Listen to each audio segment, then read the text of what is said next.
When Nurse Mary Butler first saw Teghan's injuries, she was so shocked and enraged that she directly lunged at Jonathan. Sensing her disbelief, he tried to leave, saying he needed to move his truck. Butler, realizing he was trying to escape, chased after him. She managed to grab him by the throat and physically dragged him back to the emergency room. Butler's brave actions allowed police to quickly take Jonathan into custody. And at that point, I just couldn't take anymore. And so I looked at him. And I looked at him and I said, "Oh my God!" They hate you. You're gonna die. I don't want to do this. So guys, we're going to be talking about this case, and I kid you not, this case turned my stomach upside down.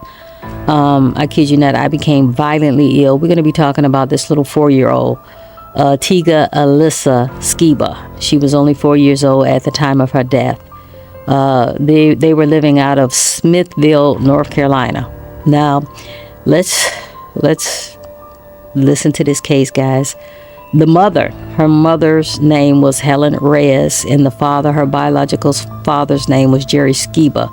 Guys, they were a young couple, okay? They couldn't work it out, okay? They separated, and Jerry Skiba pretty much didn't have anything to do with little Teghan.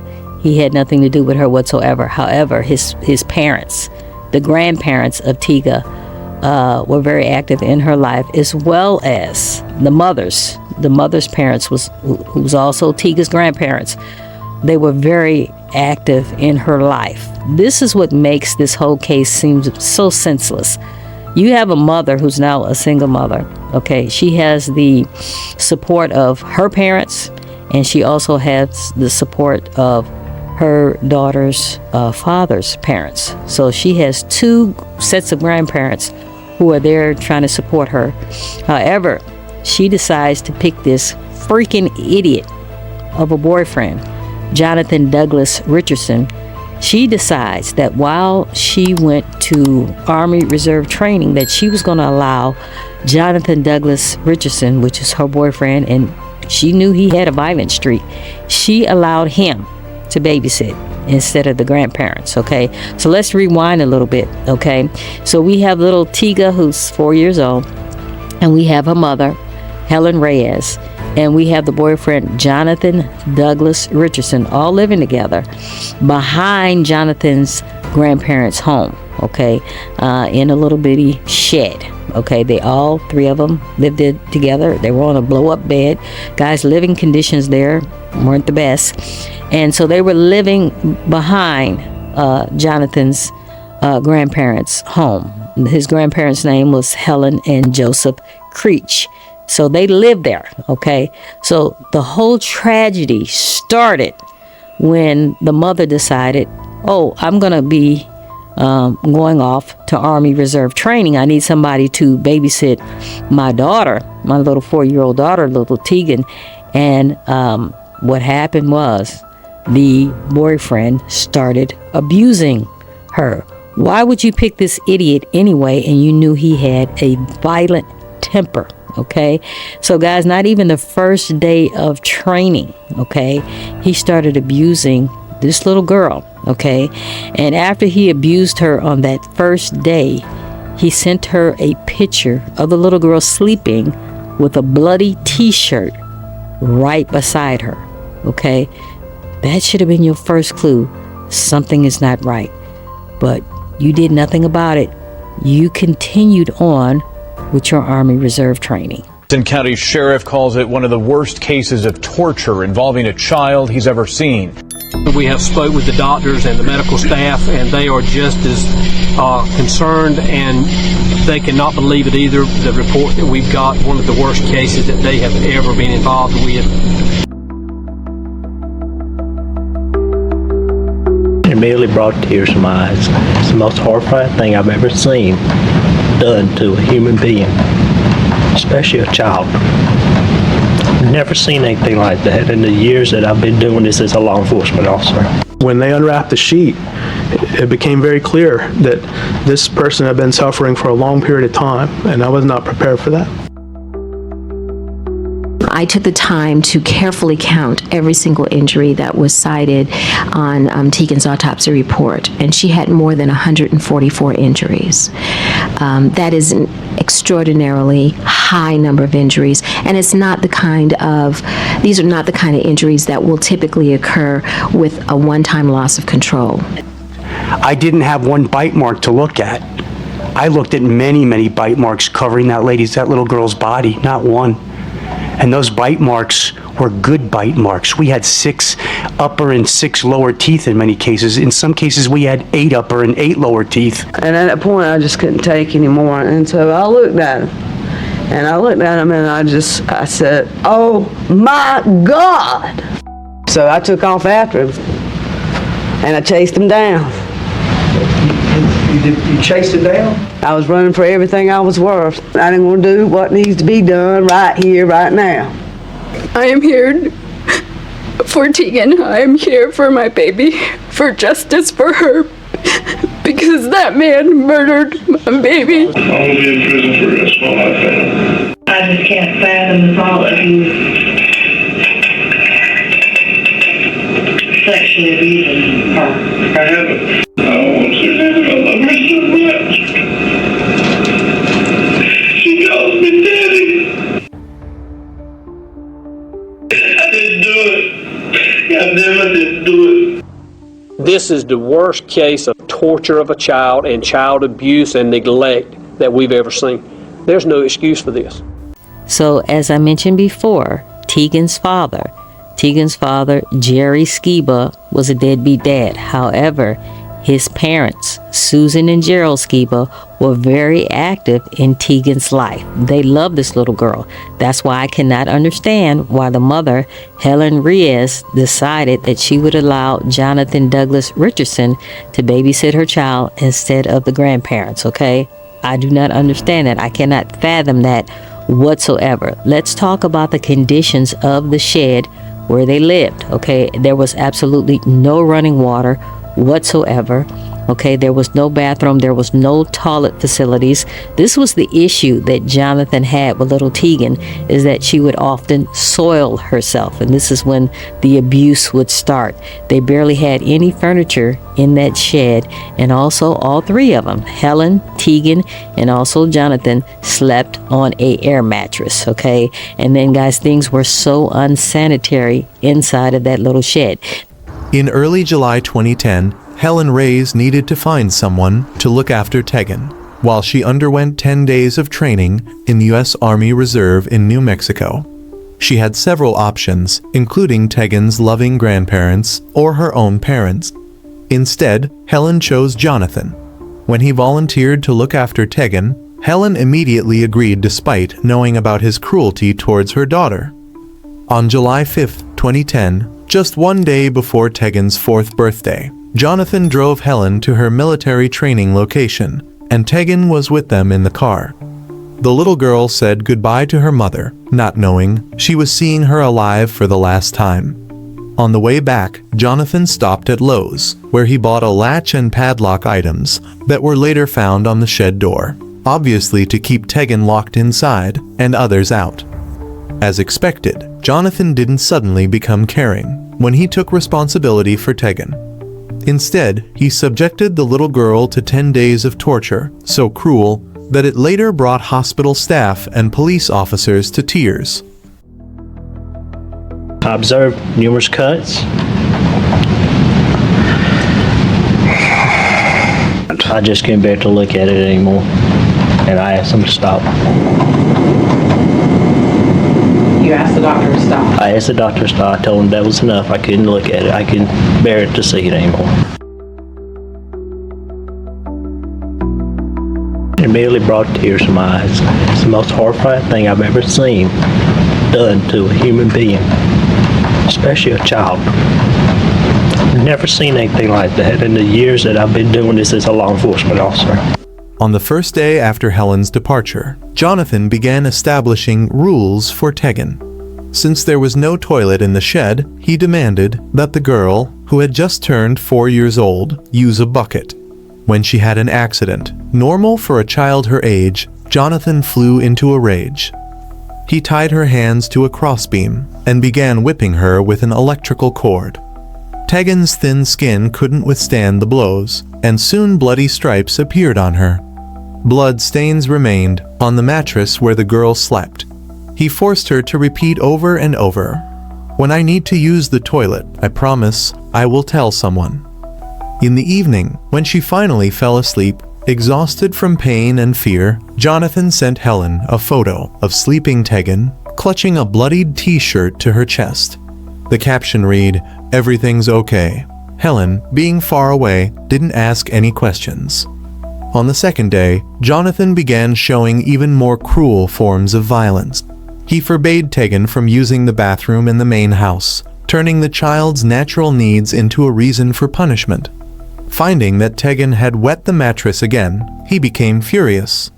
This time, he didn't limit himself to beatings. Grabbing pliers, he held Teghan's tiny fingers, preventing her from pulling her hand away, and then inserted something under her fingernail and sharply jerked upward until the nail tore off. The girl's screams only excited him more. The investigation would later discover traces of various biological fluids on Teghan's underwear, including semen-clear evidence that sexual abuse had become part of her torment from the very first days. On the third day, July 8th, the temperature in the shed reached 108 degrees Fahrenheit. In this stuffy, hot box, Teghan cried from thirst. Jonathan devised a new torture. He placed a bowl of water in front of her, but forbade her from drinking. Dogs lap with their tongues, he laughed, watching the 4-year-old child's suffering. When Teghan, tortured by thirst, leaned towards the bowl, trying to scoop water with her lips, Jonathan suddenly bit her ear, leaving a ragged wound. This was not the last bite. By the end of the 10 days, her body had 66 human bite marks, some so deep they reached muscle tissue. In some cases, he literally tore off pieces of flesh with his teeth. Now you can see this dude is sick. He is getting pleasure out of torturing a 4-year-old little girl. Sick, okay? And I don't care what nobody say, the mother is sick too. Why would you leave her with this fool? Teghan suffered severe blunt force trauma to the head, causing fatal brain injuries. This was the final thing that he did to her. He had no other choice but to take her to the hospital. And this is how he got discovered. She had over 66 bites covering her body. She had bruising, abrasions everywhere. She was severely abused. She was burned, she had cuts, and there was evidence of SA. You mean to tell me you SA'd a 4-year-old little girl? Severe emotional trauma. The injuries were so profound that the nurses, that the doctors, that the police officers couldn't bear to look at it anymore. This dude, Jonathan Douglas Richardson, is a sick son of a bitch. Each day, Teghan's body received new injuries, on top of still unhealed old ones, multiplying the pain. A doctor, who later testified at the trial, would note that such layering of new injuries over old ones is a sign of sadistic gratification causing pain again and again to the same places. On the 5th day of Teghan's confinement in the shed, Jonathan seemed to become increasingly obsessed with documenting her suffering. He recorded videos of the girl, weakened from hunger, thirst, and pain, begging for mercy. In one of the videos, taken on the night of July 10th, Teghan stands near the wall, her hands tied with rope, raised up so that she barely touches the floor with her feet. Jonathan forces her to repeat phrases about how she will tell him when she needs to use the toilet, yelling at her when she speaks too quietly. During this time, while little Teghan was suffering, Jonathan continued to lead a normal life. He exchanged messages with 2 women on social media, flirting and arranging meetings, completely ignoring the agony of the child locked up just meters away from him. By the 6th day, Teghan was already in a semi-conscious state. Her body couldn't withstand the constant abuse. Despite this, Jonathan found new ways to torture her, Teghan by her hands to a ceiling beam, and swung her like a pendulum. While doing this, he tried to hit her stomach with a rod with each swing. Neighbors later reported that they heard strange noises from the shed, but no one did anything about it. Jonathan's grandmother once approached the shed and noticed that the doorsteps were soiled with feces. She knocked on the door and heard her grandson sharply order Teghan not to approach the door. No one answered, and she left without taking any further action. Later, during the autopsy, 37 rib fractures were discovered on Teghan, some of which were in the process of healing. This meant that ribs were broken at different times throughout those terrible days. The blows to her body were so strong that they caused multiple bone fractures. By this time, the shed had turned into a place of unimaginable horror. A strong smell of urine and feces permeated everything around. Teghan was deprived of the ability to maintain basic hygiene. Her body was covered with excrement, blood, and other secretions. Jonathan seemed to enjoy creating such conditions, denying the girl even basic human dignity. By the 8th day of torture, Teghan had lost more than 70% of her blood due to numerous wounds. Her body was so exhausted that she barely responded to the world around her. But even in this condition, Jonathan didn't stop abusing her. He used various objects, including sticks and metal tools, to cause her pain. Fragments of copper wire were later found in Teghan's skin, indicating that he had stuck exposed wires into her body. The sexual abuse also intensified. Medical experts would later discover extensive damage to the girl's intimate areas, indicating violent abuse with various objects. Mixed biological fluids were found on her underwear, confirming the fact of sexual assault. By the 9th day, Teghan was on the brink of life and death. Her body was fighting with its last strength, but her chances of surviving such treatment were practically non-existent. The girl didn't even have the strength to cry. She lay motionless, completely at the mercy of her torturer. On July 16, 2010, just a week and a few days after her 4th birthday, Teghan defecated on the air mattress that she shared with Jonathan. This sent him into a rage. He grabbed an electrical extension cord and began whipping her, hitting her head with such force that she lost consciousness. The blow was so terrible that it actually split her skull. Brain matter began leaking through her ears. The internal hemorrhage in her brain was incompatible with life. Realizing that he had gone too far, Jonathan took her unconscious body and drove her to the hospital. However, he didn't do this immediately. He waited more than 3 hours before delivering her to Johnston Medical Hospital. Upon arrival, he lied. Teghan had allegedly been jumping on the bed and fell, hitting her head. He claimed that he had given her an ice pack and brought her to the hospital only when her head continued to hurt. But the girl's tortured body told a completely different, horrifying story. When the medical staff saw Teghan's condition, they were shocked. Her body had more than 140 wounds, including cuts, injuries, torn wounds, whip marks, scabs, scars, and bruises. 66 human bite marks covered her from head to toe, some so deep they reached muscle tissue. Her wrists were broken. Guys, this is horrific. It really is horrific. So, thank God that Jonathan Douglas Richardson was charged with first-degree murder, kidnapping, felony child abuse, and SA with a child. Who has SA with a 4-year-old child? Something is wrong with you, okay? He was convicted on March the 25th of 2014, and he was sentenced to death on April the 3rd of 2014. This is the part that really pisses me off. As of today, as of April 2025, Jonathan Douglas Richardson remains on death row in North Carolina, even though he was convicted in 2014 of first-degree murder of 4-year-old Teghan Skiba. He still remains on death row, okay? And another thing that I'm happy to see that happened, that her mother, Helen Reyes, her mother, God, she's an idiot. She was charged with felony child abuse due to neglect and leaving Teghan in a dangerous environment.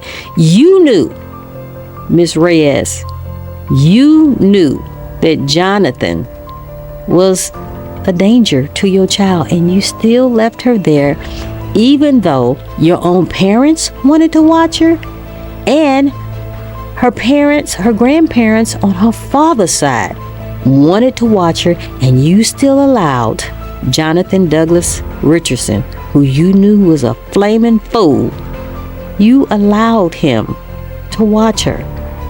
She had grandparents, loving grandparents on both sides who wanted to watch her, but no, you allowed Jonathan to watch her, and he wound up killing her. So, Helen Reyes, you have now been charged with a felony child abuse due to neglect and leaving Teghan in a dangerous environment. You pled guilty in March of 2019. However, you were only sentenced to 18 to 31 months in prison. Okay? I think you should have got longer than that. But that's neither here nor there. Both idiots. Jonathan Douglas Richardson, you're an idiot.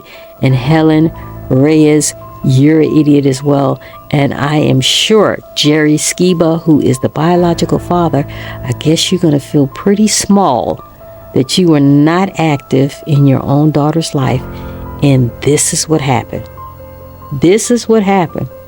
It's sad.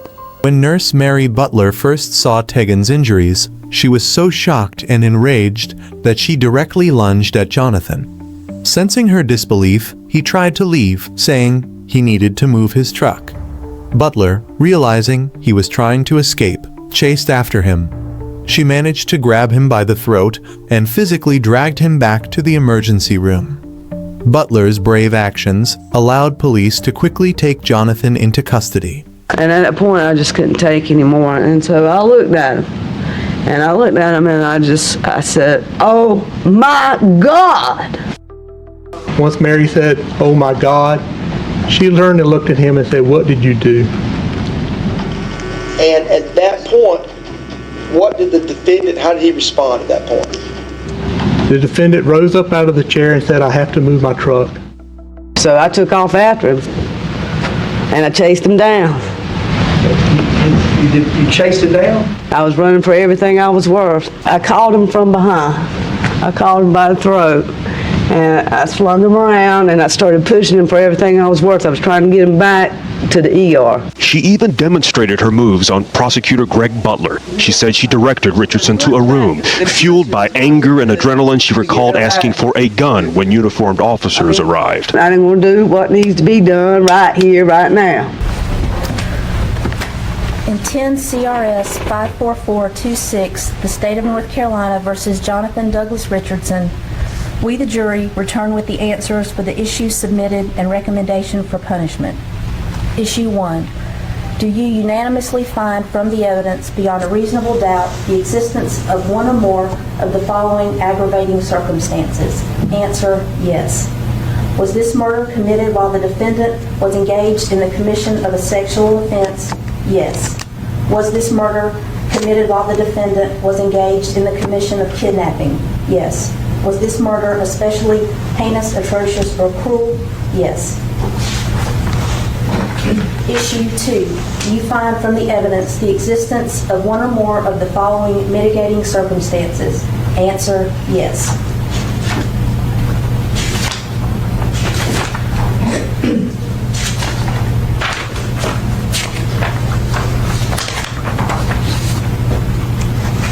Issue 3. Do you unanimously find beyond a reasonable doubt that the mitigating circumstance or circumstances found is or are insufficient to outweigh the aggravating circumstance or circumstances found by you? Yes. Issue 4.